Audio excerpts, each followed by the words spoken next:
Good afternoon. I'm Mark Allen with Gaper.io, and I'm here today with Michael Otis, the CEO of Procoto. Good afternoon, Michael. How you doing? Good afternoon, Mark. I'm doing very well. Thanks so much for having me. Thanks for joining us today. So, to start with, can you share a brief background of yourself and your work history? Sure. So I went to Wake Forest. While I was there, I started a learning center. So I did a K through 12 learning center for about a year, did a lot of SAT prep, ACT prep, K through 12 enrichment, and did an internship with eBay. And I was in their corp dev and strategy group. So I was the kid in the corner of the boardroom taking notes when early stage startups were pitching themselves to eBay. So I didn't do a whole lot of talking, but I did a lot of listening. And 5 minutes or so into the first of those meetings, I realized, you know what, I would much rather be on that side of the table. I'd rather be running an early stage company than be on the eBay side. So a lot of my career has been spent working back toward that point that I'm fortunate enough to be at now. Out of school, I did the whole strategy consulting thing at KPMG for a handful of years, flew across the country, lots of travel, learned a lot. Then I got pulled to my first startup in Atlanta called Rubicon Global. It's a waste and recycling tech brokerage. Spent 3.5 years there building up an analytics team and a procurement team and gradually serving a larger role within operations. And then as I'm getting closer to wanting to venture off and start my own business, I was pulled to an earlier stage startup that was around employee number 10 or so at the time. It's called Stored, also in Atlanta. They're a similar business model, tech-enabled 3PL warehousing. So I was there from employee number 10 to 45, 50 or so. So joined between seed and Series A. They raised a big 15 million Series A from Kleiner Perkins while I was there. So got to be part of that process, build out some of the models, be part of the team that helped recruit the first 40, 50 employees. So great learning experience. And then I got to the point where I probably naively thought, all right, I know how to do this. Let's go start a business. So called up my good lifelong buddy, Ryan, and we left to start Procoto. Wow. So you do have some startup chops there under your belt. Well, maybe a little. We'll see how it pays off. But I Yeah. spent a few years in the dirt or so. Yeah. Well, cool. And then now that you've started Procoto, tell people what Procoto does, who your target audience is, how you serve them, all that stuff. Sure. So I mentioned the business models of the two previous tech startups with which I was involved. They're both these broker model businesses where you have us in the center, and then you have customers on one side and vendors on the other. So for us to win the business of our potential customers, we had to submit for their RFPs, these giant Fortune 500 companies. But then on the other side, in order to win their business, we had to run our own sourcing events with these much smaller vendors. So just side by side, my job day in and day out was to use the sourcing and procurement processes of these much larger companies. What software they're using, what do they do well, what do they do poorly? And then on the other side, these much smaller businesses who don't have access to the same technology and they're stuck in Excel if they're doing it well. Excel, PDFs, shared drives, email, phone calls, texts. And finally, it hit me that these guys have access to all of this software. These smaller guys have the same exact problems. How is nobody seeing this? But they don't have any solutions.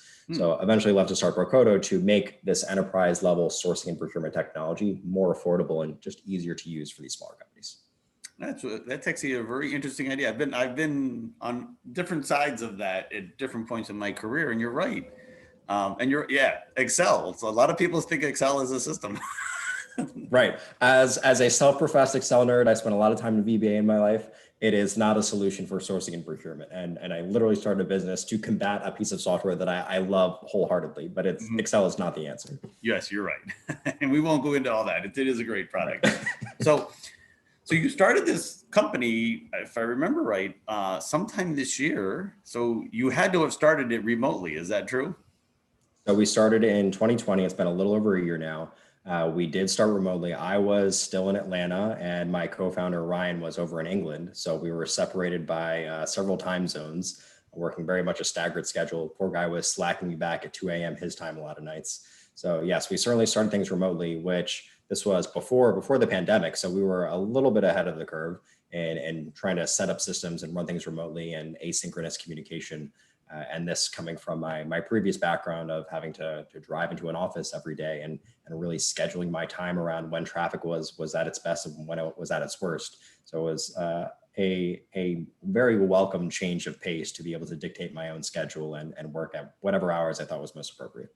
Yeah, and I have been to Atlanta, and I don't ever remember traffic being easy in Atlanta. Oh, it is not a fun experience. There are 3 hours at the beginning of the day and 3 hours at the end of the day that if you're going out, it's going to take an hour to get anywhere. And when no traffic, it takes 15 to 20 minutes.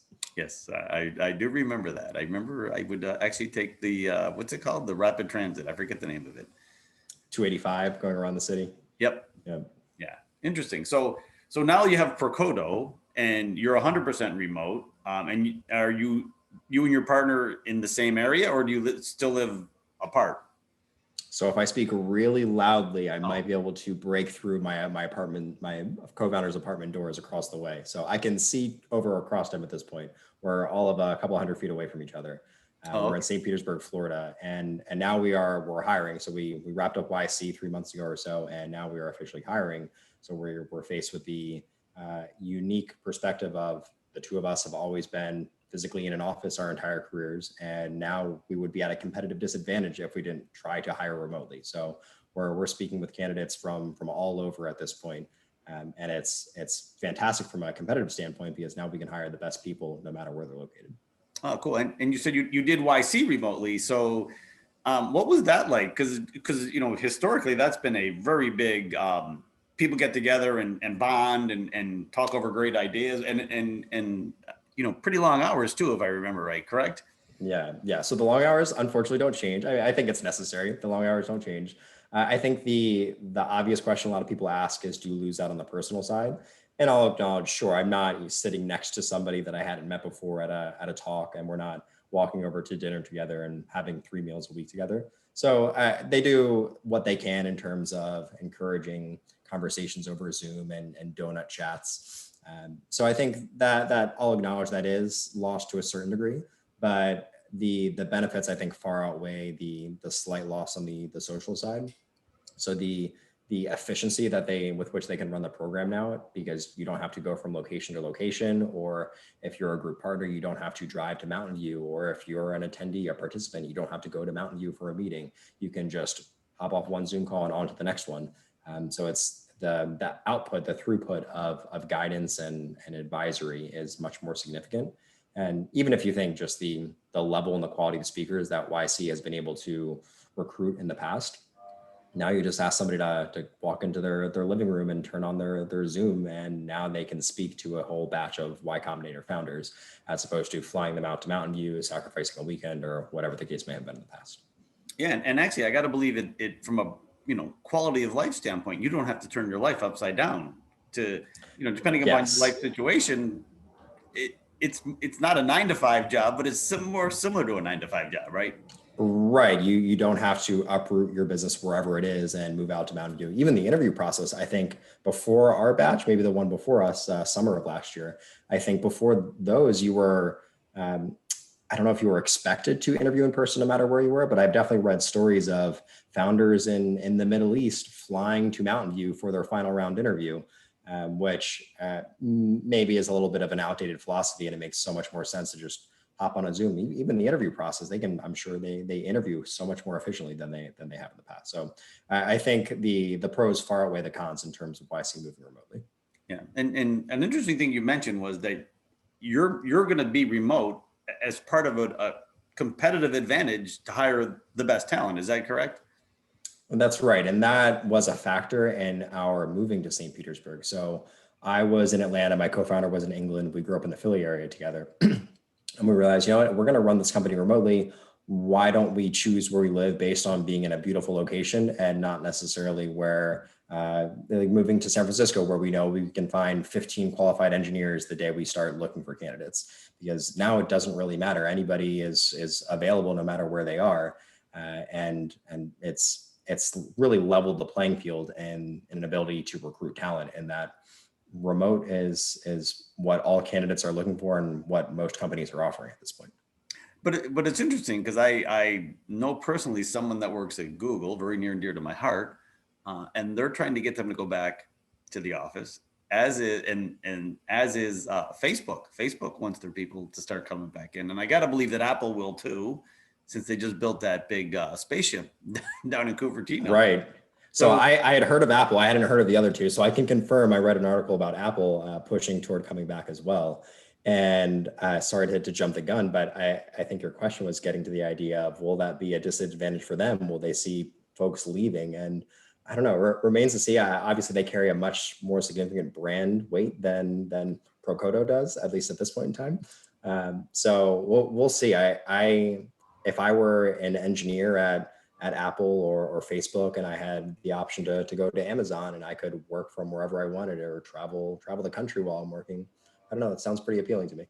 I know. I agree with it. And I've talked to some engineers, and there are, I mean, I know people being in the Bay Area. I know people that worked at those companies that no longer live in the Bay Area. Right. So, As do I, and I'm not even out there. yeah. And I know people that stayed with those companies and moved to different areas, and now they've got that dilemma. So I think you might have a little bit of a advantage there. And I will tell you, I mean, I talked to the person yesterday at Google, and it's happening. They want them back, right? They are in the office, breakfast, lunch, and dinner. Wow. So hopefully you'll be able to tap into that market a little bit. I hope so. You would think those companies would be at the forefront of figuring out how to do this remotely as effectively as possible, rather than sticking to the old guns. I mean, I can't imagine 30 years from now, many companies at all are requiring people to be in an office. So it seems strange to have demonstrated that this remote work thing is better in many ways and certainly achievable, and is not holding back production. It's strange that they're pushing back for it. There are very smart people, smarter people than I, running those companies. So I'm sure they thought through, and there's reasons behind the decisions. But I'd be curious to understand what they are. It would be interesting to talk to them. Yeah, and Yep. interestingly, you're doing this now. You're just starting, but do you see the advantage of starting a company remotely versus some of the other companies you started in the past that had that we got to have a nice office and we got to have everybody coming in and all that stuff?